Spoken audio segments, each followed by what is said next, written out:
Bonjour à tous, prenez les pages 25 et 26 de votre chapitre sur les fonctions logarithmes.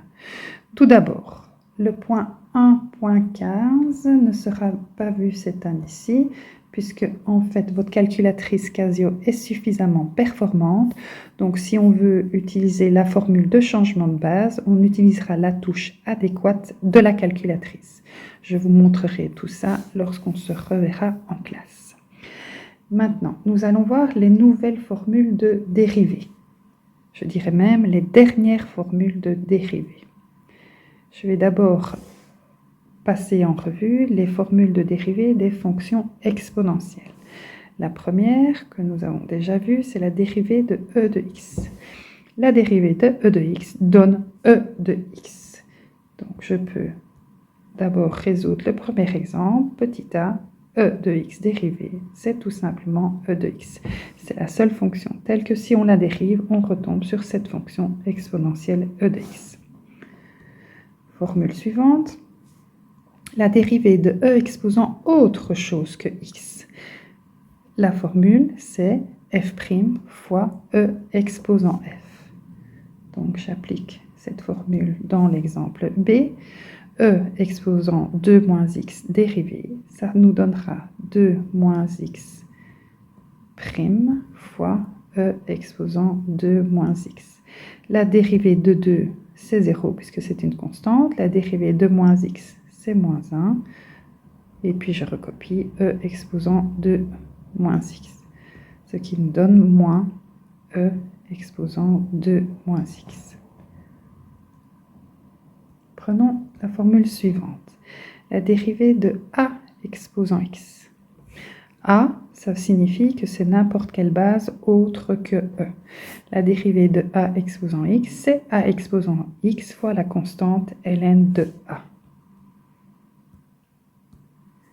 L'exemple C, donc si je veux dériver 2 exposant x, ça nous donnera 2 exposant x fois tout simplement ln de 2.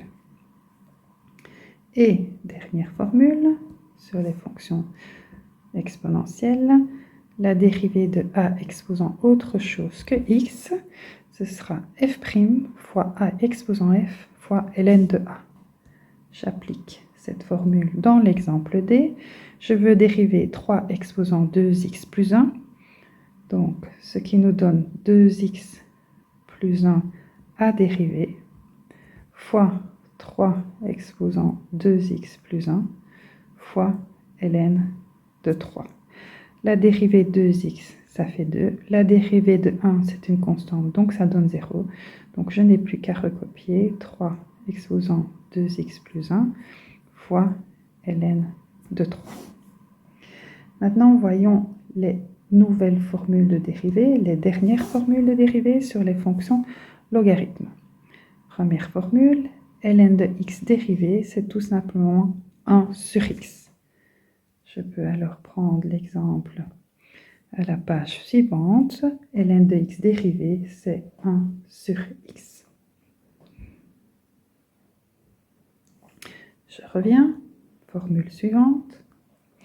La dérivée d'ln de f, donc c'est-à-dire autre chose que x, c'est f' sur f. À la page 26, on nous demande de dériver ln de x au cube plus 1. Donc, ça donnera x au cube plus 1 à dériver sur x au cube plus 1. La dérivée d'x au cube, c'est 3x carré. La dérivée de 1, c'est 0. Donc, ça nous donne 3x carré sur x au cube plus 1. Formule suivante. La dérivée du logarithme de x en base a, c'est 1 sur x ln de a. Je prends l'exemple à la page suivante. La dérivée du logarithme de x en base 3, c'est tout simplement 1 sur x fois ln de 3. Et la dernière formule, La dérivée du logarithme de f en base a, c'est f' sur f fois ln de a. Et l'exemple qui est demandé, c'est la dérivée du logarithme en base 1/2 de x carré moins 3x plus 2. Donc, ça nous donne x carré moins 3x plus 2 à dériver sur x carré moins 3x plus 2 fois ln de 1/2. Il me reste à dériver le numérateur. La dérivée d'x carré, c'est 2x. La dérivée de moins 3x, c'est moins 3. La dérivée de 2, c'est donne 0. Donc, je réécris le dénominateur et l'exemple est terminé.